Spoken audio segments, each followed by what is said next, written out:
হাদিসে এসেছে রাসূল করিম সাল্লাল্লাহু আলাইহি ওয়াসাল্লাম বলেছেন, শাওয়াল মাসের 6 রোজা যে রাখবে এবং তার পূর্বে রমজান মাসের 30টা রোজা কন্টিনিউয়াস যে আদায় করবে, এই 6টা রোজার বিনিময়ে আল্লাহ তাকে 1 বছর রোজা রাখলে যে সওয়াব হবে সে আমল নামা আল্লাহ তার আমল নামায় দান করবে। 1 বছরের সওয়াব। খুব আপনি আপনার মতো করে রাখবেন, যেমন করে আপনার সুবিধা হয়। হয়তো কাটা কাটাও রাখতে পারেন অথবা একসঙ্গেও রাখতে পারেন, যেটা আপনার সুবিধা হয়। এটা 1 নাম্বার প্রশ্ন। এবং তার যদি কাজা রোজা থাকে, এই অবস্থায় কি আমি শাওয়াল মাসের 6 রোজা আদায় করতে পারবো কি পারবো না? সেক্ষেত্রে মতামত হচ্ছে 2টা।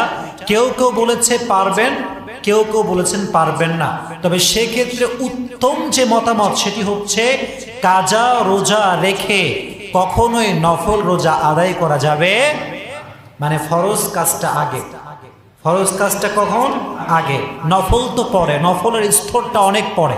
তাহলে বোঝা গেল ফরজ রোজা আপনি আগে কাজা করবেন, তারপরে যদি আপনি সময় পান তাহলে শাওয়াল মাসের 6 রোজা রাখবেন। ঠিক আছে ইনশাআল্লাহ।